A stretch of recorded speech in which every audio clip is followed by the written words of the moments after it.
est magnifique. Angkor Wat, une des plus belles merveilles du monde, où l'aventure du prince Siddhartha a commencé.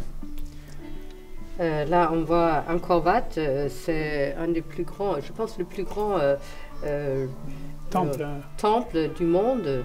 Et là, il y a le Bayonne, qui est aussi très très reconnu dans tout le monde. Et l'école s'est trouvée entre ces deux monastères, entre les deux monuments.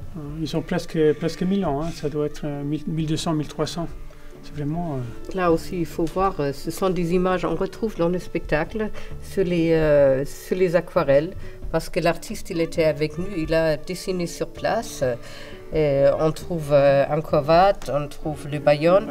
Là où on trouve, quand on rencontre les ascètes, c'est lieu-là où les arbres, ils ont repris, la nature. La nature a repris elle prend sa place sur les monuments. Hein. Et voilà, donc les enfants de l'école, c'est justement là. C'est les enfants l'école qui était entre les Bayonne et Angkor Wat. C'est l'école de l'extérieur. Là, on le voit de l'intérieur, qu'elle s'est ouverte quand même au monde, parce qu'on voit, il y a la map des mondes avec tous les États plein sur le mur. Et on voit les profs là, monsieur Annoio, je ne me rappelle plus exactement son nom, et Carla, qui c'est une italienne. Il y a plein de cochons aussi. Les enfants, ils viennent en effet en bicyclette parce que c'est assez loin. Tout le Angkor, il est énorme et les enfants, ils viennent avec les bicyclettes à l'école. Ça, ce sont les deux artistes qui ont travaillé avec nous, des artistes professionnels. C'est Savan et Sopan. Et Sopan, il nous continue à accompagner dans cette aventure. Voilà, en fait, c'est lui qui a dessiné toutes les marionnettes qu'ils ont fait en cuir. Voilà, là, on revient à l'école où il y a les enfants Wandola. Wandola, qui en fait, c'est des enfants très pauvres et c'est une école ouverte et sponsorisée justement pour ces familles très pauvres où les enfants n'ont pas les moyens pour aller à l'école. Et là, en effet, nous, il fallait se prêter au jeu, il fallait courir. Quelquefois, c'était pas évident. Et on voit moi, Carlo, et là, en effet, l'artiste, le peintre. Là, on le voit deux fois. Didier qui a fait les aquarelles du spectacle. On voit aussi vraiment la culture qu'on trouve en toute Asie. L'uniforme scolaire en bleu et en blanc, c'est un peu vraiment chaque matin, il arrive tout blanc et il retourne un peu plus gris parce qu'il y a beaucoup de poussière. Là, on voit, il y a vraiment, c'est au milieu de la jungle, il y a des bananes, il y a des... C'est là qu'on a travaillé en fait, qu'on a fait les marionnettes. Un carton avec Sopan et Savan. Donc c'était la première version en 2009, en fait pour mettre en place la vie de Siddhartha au Cambodge. Donc on avait que du carton pour les faire. On voit vraiment... Là, on voit des grands cartons qu'ils sont en train de découper. Là, on voit les bâtons, ils vont juste dans la jungle, ils coupent quelques bambous et après avec des grands couteaux. Nous, dans l'école, c'était impossible. Lui, il nous a fait la traduction. Hein. Nam, traduisait en anglais. Tout le monde, il s'est mis au travail. Là, on voit les moines du monastère à côté et les anciens élèves qui sont venus. C'était très curieux. Hein. Qu'est-ce qu'ils font Enfin, c'était là, allez, au travail. Aussi les moines. Fait des marionnettes. Là, on voit en effet comme il regarde la silhouette de Bouddha, s'il est vraiment comme il a vu dans ses visions. Là, on a les bandières bouddhistes qui sont les mêmes pour tous les bouddhistes et dans tout le monde. Et là, on voit toute l'équipe, pas toute l'équipe, mais presque, comme il se met à mettre les... Tu vois, les souris, hein, c'est typique, les souris cambodgiens, c'est incroyable. Ils ont un souris, surtout les filles, c'est incroyable. C'est là, en fait, dans l'autre, tu vois la photo là, on voit vraiment l'équipe. Là, on a toute l'équipe. Les artistes principaux. Voilà. Les manipulateurs, ceux qui ont fait les dessins, qu'ils ont coupés, et nous quand même. Voilà. Les jours du spectacle qu'on a fait à l'école, tous les publics qui arrivaient, il y avait des centaines de personnes. Là, il faut dire, comme ils courent, je trouve que c'est génial parce que je voulais bien avoir ça dans notre théâtre, que les gens ils courent pour avoir une place. Et il devait avoir une place à l'intérieur parce que nous, on jouait à l'extérieur parce qu'il n'y a pas d'électricité dans ce lieu-là. Et du coup, voilà, les joueurs et joueuses, ils sont à l'extérieur et le public, il est à l'intérieur. En fait, la lumière, c'est le soleil, c'est très naturel. Là, on voit les musiciens, il y avait un musicien, il était vraiment professionnel, lui. On a eu la chance de l'avoir. Et des gens comme ça, à droite à gauche, qui sont venus au dernier moment. Il y avait quand même un vieux monsieur rescapé des Khmers rouges, qui était très intéressé. Il a joué un instrument à cordes, j'ai oublié son nom. Mais... Et il a donné aussi des cours aux jeunes. Voilà. Mais c'est un peu compliqué. On n'a pas mis dans le spectacle, c'était trop compliqué. Mais en fait, les buts, c'était qu'ils donnent des cours de musique pour qu'après les élèves Wandola Children puissent en fait jouer eux-mêmes. Voilà, de la musique, faire de la musique un peu plus professionnelle. Ça, c'était un peu l'aventure au Cambodge. Et là, ils sont en train de continuer à jouer. Ils jouent surtout dans les hôtels, donc avec la version un pot de buffle, parce qu'il y a une version un peu de buffle faite au Cambodge il y a peu de temps. Et là, on vient à 2009-2010, 2 années clés. On était en Inde, on a été invité 2 fois. La deuxième fois à l'ouverture d'un des plus grands monastères de l'Inde, de l'Asie Est. Ouais. Et c'est vraiment un village des réfugiés tibétains. Il y a 5 villages. On va vraiment se croire au Tibet. Là, on voit notre équipe témoigne l'installation durant la journée. En bambou, ils allaient chercher. Là, on voit notre atelier de construction. Aussi des moines, quoi.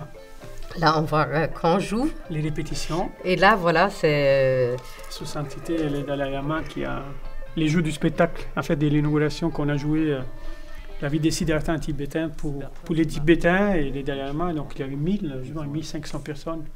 C'était magnifique, hein, une expérience inoubliable. Et voilà, depuis Carlo, il est appelé Siddhartha. Il m'appelle Siddhartha, je ne sais pas pourquoi.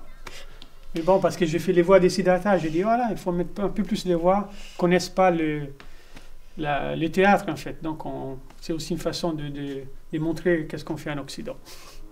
On a fait tous les costumes et toute l'esthétique en style indien, que c'était un peu compliqué parce qu'ils ont presque tout nu, ils ont que des tissus pour l'ombre, c'est pas... Mais on a quand même arrivé, c'était quand même très bien. Là, on voit un peu les silhouettes. Les silhouettes. Et voilà, donc là on passe de l'Orient à l'Occident. Ça c'est notre affiche en fait qu'on a utilisée pour le Festival d'Avignon, on a joué 2 fois de suite. Voilà, on parlait des papes. Et ça c'était un succès, hein. C'était un bel succès à Avignon, les gens ils ont vraiment apprécié. Là on était à Doha, on a joué en arabe et en anglais. Dans un pays musulman, on a joué en arabe, c'est le cheikh en fait qui a choisi le spectacle. Peut-être parce qu'il était c'était nouveau, c'était très lumineux. Le message pacifiste, c'est pas mal. C'est bien. Il n'y a pas de frontières. Ils sont en train de changer beaucoup. Là, on est dans mon pays à Rome. On a joué à Barcelone, on a la version allemande. Suisse? Non, suisse-allemand et anglais. Voilà, on a la version anglais aussi. Toute l'histoire des Siddhartha, à partir des petites marionnettes en carton.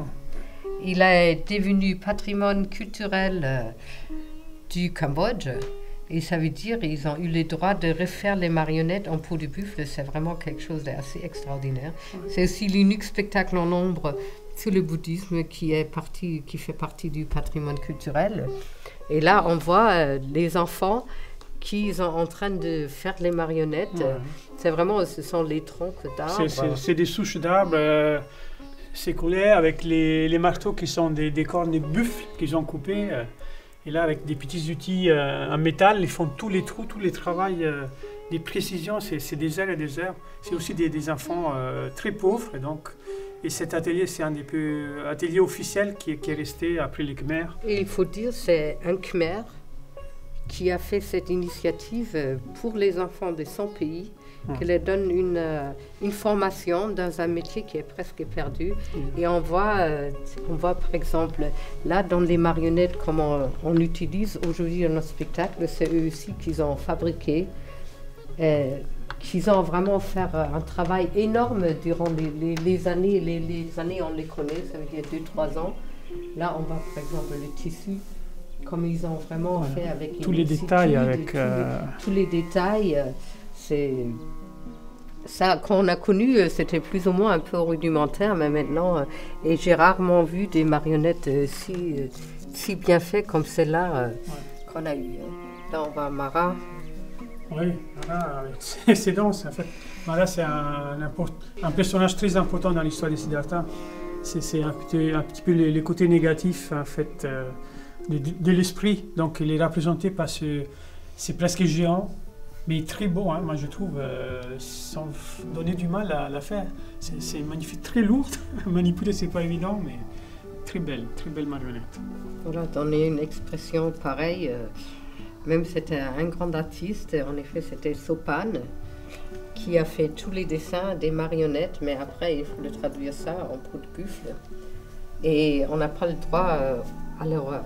Voilà, Si on voit par exemple l'arbre, c'est vraiment c'est coupé nulle part, c'est vraiment une pièce de peau de buffle et après c'est tout coupé, c'est pas corrigé, c'est incroyable.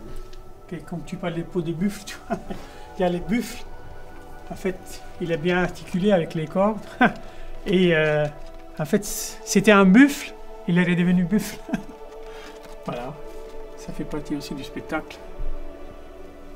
Ça c'est magnifique, l'éléphant, c'est une des plus belles pièces qu'ils nous ont fait, qu'on utilise dans notre spectacle. C'est magnifique les détails, là, les tissus, la tête. Là on a rajouté quand même les serviteurs de Siddhartha parce qu'ils ne l'ont pas fait, c'est Channa, donc on a dû rajouter pour les spectacles certains personnages. Et on a gardé presque tous les marionnettes comme ça.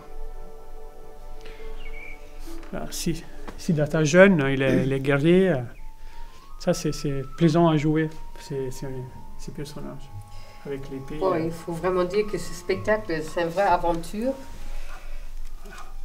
qui est aussi née vraiment d'une vraie collaboration de cœur à cœur entre beaucoup de gens, entre le peuple cambodgien, entre les Indiens, les moines tibétains. Il y a vraiment beaucoup de gens qui ont donné quelque chose de eux-mêmes qu'on retrouve maintenant dans la version qu'on est en train de jouer. Voilà. Et la première, ça va être bientôt au Québec. Donc là, on est en train de répéter jour et nuit pour vraiment faire notre